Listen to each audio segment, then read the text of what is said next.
부활절을 맞이해서 우리가 이 부활이 왜 감격스럽고 왜 중요한지에 대해서 오늘 말씀 통해 살펴보겠습니다. 사도 바울은 고린도 교인들에게 이렇게 메시지를 전합니다. 20절 말씀처럼 그러나 이제 그리스도께서 어디 가운데서 죽은 자 가운데서 어떻게 되셨어요? 다시 살아나사 잠자는 자들의 무엇이 되셨다? 천년배가 되셨도다. 아멘. 이 말씀은 참 중요한 말씀인데요. 이제 그리스도께서 예수 그리스도께서 죽은 자 가운데 다시 살아났다는 거예요. 그리고 잠자는 자들의 천년배가 됐다. 왜 그럴까요? 예수님이 이 땅에 와서 부활 사건을 보여주기 전까지는 누구도 어떤 인간도 죽어서 살아나는 것을 본 적이 없어요. 그 말은 뭐냐면요. 죽었다가 다시 기적적으로 살았다가 다시 죽는 것, 그걸 말하는 것이 아니라 완전히 죽었다가 다시 살아나서 영원히 사는 것을 말하는 거예요. 누구도 인간 중에 죽었다가 다시 살아나서 영원히 살아가는 것을 보여준 사람이 아무도 없었다는 거예요.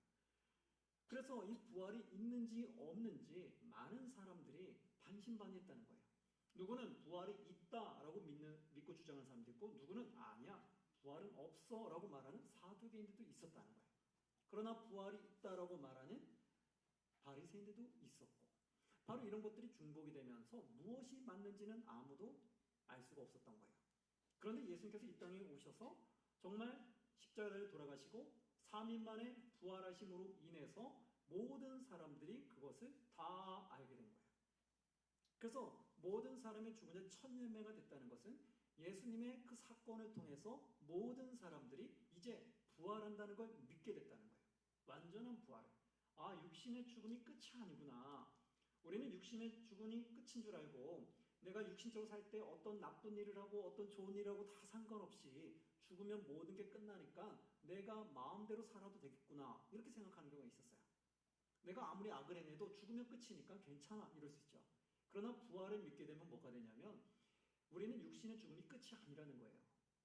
우리는 육신이 죽으면 우리가 부활해서 영원한 삶을 살아가요. 근데 영원한 삶이 천국 아니면 지옥으로 두 군데로 나눠진다는 거예요. 그래서 우리가 악을 행하는 자들은, 이 땅에 사는 동안 악을 행하는 자들은 죽어서 영원한 지옥불에 들어가서 계속해서 형벌을 받는 거예요. 그래서 우리가 부활 사건을 믿고 천국에 가기를 원하는 우리 그리스도인들은 이 땅에 사는 동안 악한 일을 하면 돼요, 안 돼요? 안 되죠. 그래서 하나님의 말씀을 붙잡고 하나님의 말씀에 순종하는 거예요. 그래서 우리가 선한 길로 걸어가는 거라고요. 그 이유는 무엇 때문에 그럴까요? 부활 때문에 그런 거예요. 우리가 정말 부활이 없다고 믿으면 육신의 삶에 마음대로 살다 그냥 죽으면 되는 거잖아요. 근데 우리가 부활이 있으니까 육신의 삶을 함부로 살 수가 없다라는 거예요. 함부로 행동할 수 없고 함부로 하나님이 원하지 않는 길을 걸어갈 수가 없다는 거예요. 그랬다가는 우리가 영원한 지옥불이 기다리고 있으니까. 그래서 우리는 하나님이 나의 주인으로 모시고 하나님의 말씀에 순종해서 선한 길로 가는 거예요. 세상을 살다 보면 수많은 악한 자들 있잖아요. 그러나 하나님 믿는 자들은 그 악한 길에 빠져들지 않으려고 발버둥을 쳐요. 왜요? 부활이 있으니까. 부활 때 이 악한 길을 걸어가는 자는 다 영원한 지옥불에 가서 그 고난을 겪을 거거든요. 형벌을 받을 거거든요. 그러니까 나는 그 형벌을 피하려면 어떻게 되겠어요? 똑같이 잘못된 길로 가야 돼요? 빠져나와야 돼요? 빠져나와야 되죠.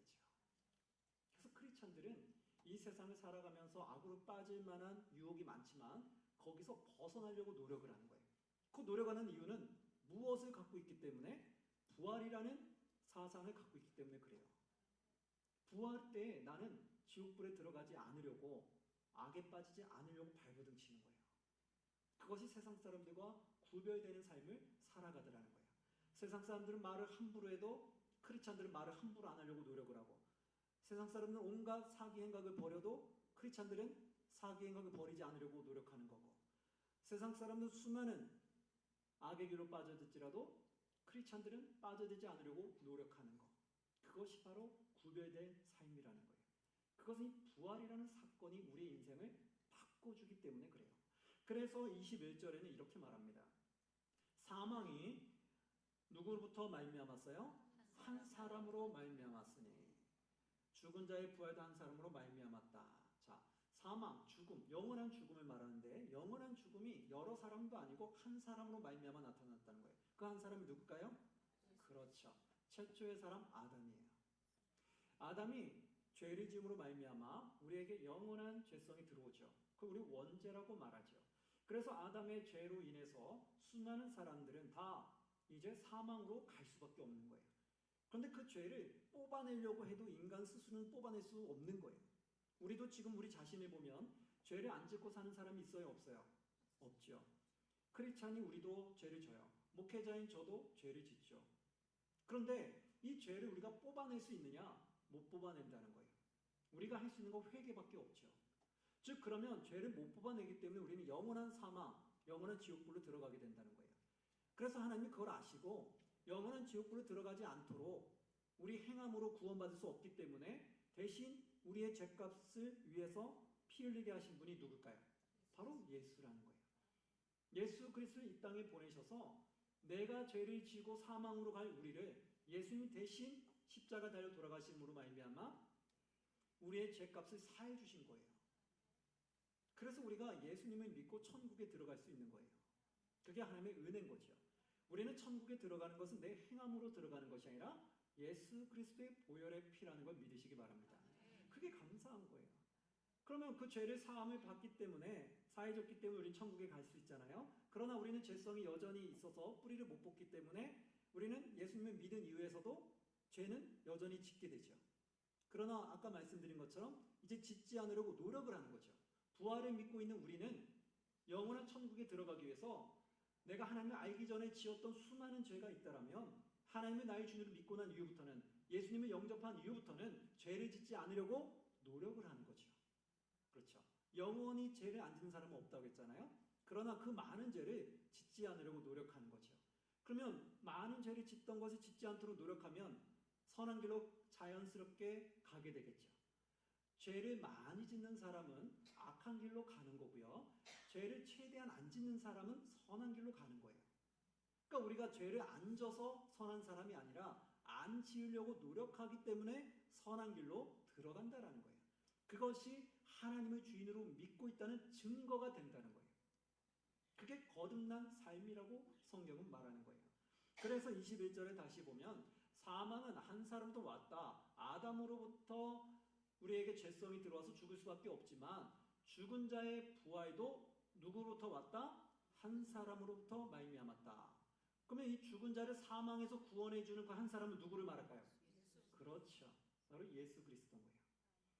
아담을 통해서 우리가 죄가 들어와서 영원한 지옥불, 사망으로 갈 수 없었던 우리를 예수 그리스도가 이 땅에 오셔서 보혈의 피로 인해서 우리를 구원해 주셨다라는 거예요.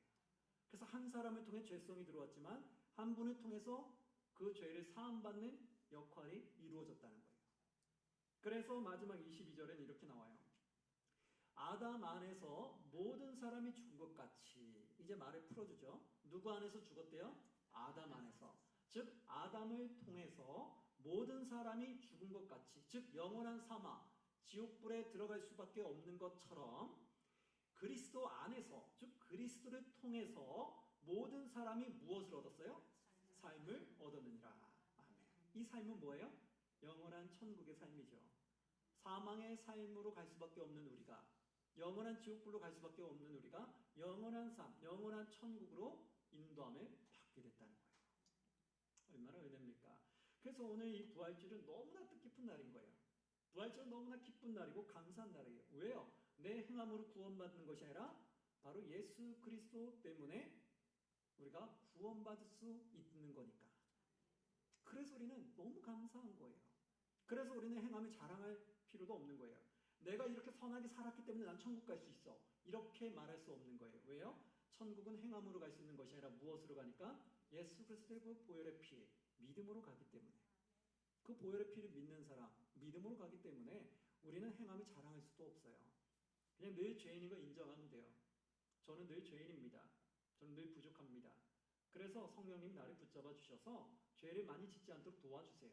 제 입술에 파수꾼을 붙여주셔서 제 입을 통해서 나쁜 말이 나가지 않도록, 상처되는 말이 나가지 않도록 주님 도와주세요.